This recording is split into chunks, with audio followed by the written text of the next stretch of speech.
Good morning, नमस्कार, स्वागत है आप सभी का। 7 बज चुके हैं। मैं हूं आपके साथ पयोधी शशि। आगे बढ़े और धोखेबाज चीन का एक और चरित्र आपके सामने रखे उससे पहले इस वक्त की बड़ी खबर आपके लिए जानना जरूरी है। दिल्ली पुलिस की स्पेशल सेल के इंस्पेक्टर संजीव कुमार यादव की कोरोना से मौत हो गई है। बीती रात उन्होंने साकेत के मैक्स अस्पताल में अंतिम सांस ली। वो पिछले 14 दिनों से वेंटिलेटर पर थे और उन्हें 2 बार प्लाज्मा थेरेपी भी दी गई थी, लेकिन उन्हें बचाया नहीं जा सका। जाबाज इंस्पेक्टर में उन्हें गिना जाता था। 26 जनवरी 2020 को उन्हें police medal for gallantry award भी दिया गया था।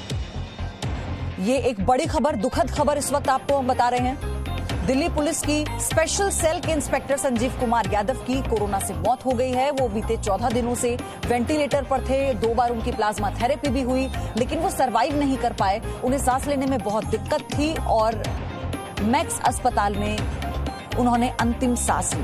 वो पिछले 14 दिनों से, जैसा कि हम आपको बता रहे, लगातार वेंटिलेटर पर थे। उन्हें प्लाज्मा थेरेपी भी दी जा रही थी, लेकिन वो नहीं संभल पाए।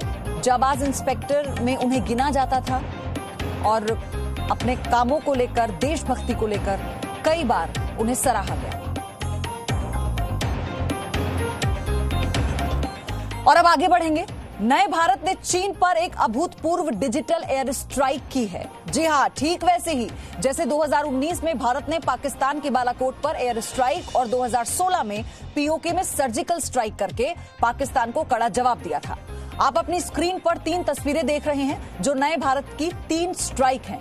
गलवान में शहीद हुए भारत के सैनिकों को सच्ची श्रद्धांजलि यही है कि हम अब जीवन के हर क्षेत्र में हिंदी चीनी बाय बाय कहना शुरू कर दें। चीन सिर्फ सीमा पर ही नहीं, बल्कि आपकी जिंदगी और आपको दिलो दिमाग पर भी इंटरनेट की मदद से अतिक्रमण कर रहा था।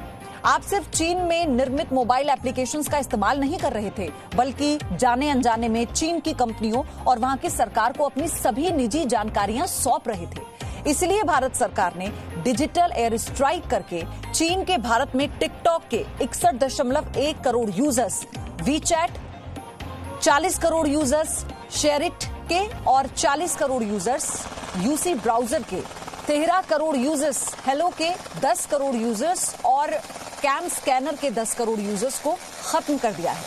भारत वैसे भी दुनिया के लिए सबसे बड़ा सोशल मीडिया मार्केट है, क्योंकि भारत में 100 करोड़ से ज्यादा लोग इंटरनेट का इस्तेमाल करते हैं। और भारत ने अब पूरी दुनिया को यह संदेश दे दिया है कि अगर कोई देश भारत की तरफ आंख उठाकर भी देखेगा तो उसे दुनिया के इस सबसे बड़े बाजार का हिस्सा नहीं बनने दिया जाएगा।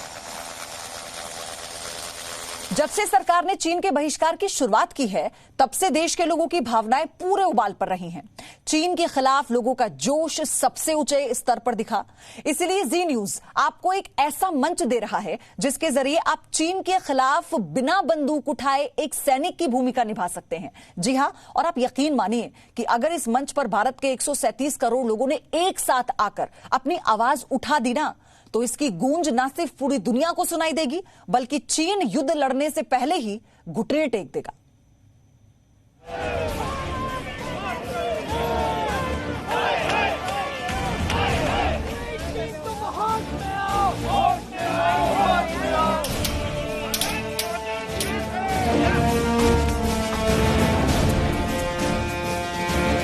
हिंदुस्तान ने धोखेबाज चीन के खिलाफ देशव्यापी प्रहार किया है।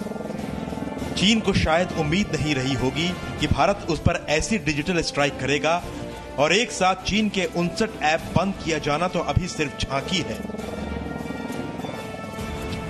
चीन ने सरहद पर जो गुस्ताखी की, उसकी बड़ी सजा की अभी शुरुआत हुई है। भारत की अगुवाई में अब पूरी दुनिया मिलकर चीन का हुक्का पानी बंद करने जा रही है। आज जी न्यूज आपको एक ऐसा मंच दे रहा है जिसके जरिए आप चीन के खिलाफ बिना बंदूक उठाए एक सैनिक की भूमिका निभा सकते हैं। और यकीन मानिए, अगर इस विशाल मंच पर भारत के 137 करोड़ लोगों ने एक साथ आकर अपनी आवाज उठा दी, तो इसकी गूंज ना सिर्फ पूरी दुनिया को सुनाई देगी, बल्कि चीन युद्ध लड़ने से पहले ही घुटने टेक देगा। अब ये बॉल आपके पाले में है कि आप क्या करना चाहते हैं। और इसके लिए हमने आज से मेड इन इंडिया, फिर से आप सुन लीजिए, मेड इन इंडिया मुहिम की शुरुआत की है। क्योंकि अगर आपको चीन को हराना है तो मेड इन चाइना को कमजोर करना होगा, और अगर आपको मेड इन चाइना को कमजोर करना है तो मेड इन इंडिया को मजबूत करना होगा। आत्मनिर्भर बनने का यही सबसे बड़ा फॉर्मूला है, उसका नाम है मेड इन इंडिया। चीन की अतिक्रमण वाली नीति का आखिरी वक्त अब आ गया है और भारत आत्मनिर्भरता अभियान से भी चीन को सबक सिखाने जा रहा है।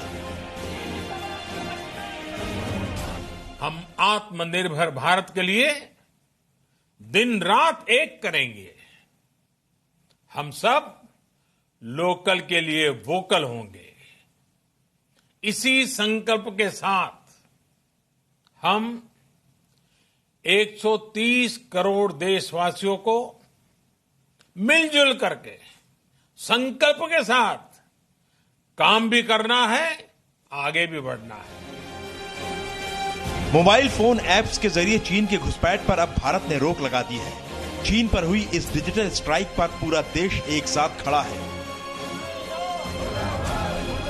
मेक इन इंडिया के साथ हैं और अपने भारत देश के साथ हैं और एक एक अपने जवान के साथ हैं। हम जी न्यूज की मुहिम के साथ हैं। मैंने मिस कॉल भी दी है। चाइना से और जो अदर कंट्रीज से हमारा आइटम आया करता था उसका हम लोग अब बहिष्कार कर रहे हैं और मेक इन इंडिया जो हैशटैग जी न्यूज ने मेकिंग इंडिया का चलाया उसी को हम स्वीकार करके और इंडिया को ही इकोनॉमिक बढ़ाकर उसको व्यापार देना चाहते हैं। ये डिसीजन बहुत ही अच्छा डिसीजन है जो कि हमारी गवर्नमेंट ने लिया है, बिकॉज अगर हम चाइनीज ऐप यूज कर रहे हैं तो हम कहीं ना कहीं चाइना को सपोर्ट कर रहे हैं, प्रमोट कर रहे हैं इकोनॉमिकली और फाइनेंशियली। तो हमें चाइनीज ऐप को प्रमोट ना करके अपनी इंडिया को, अपने देश को प्रमोट करना चाहिए। भारत ने चाइनीज ऐप का हुक्का पानी बंद किया तो चीन का गला सूखने लगा। लेकिन चीन को अब समझ में आ गया होगा कि भारत सीमा पर उसकी सेना और बाजारों से उसके सामान दोनों को बाहर निकालना जानता है। आपने अपने मोबाइल में से सारे ऐप डिलीट कर दिए चीन के जो भी अब तक थे। क्या क्या डिलीट किया आपने? मैंने लाइक की टिकटॉक, शेयर एंड पबजी।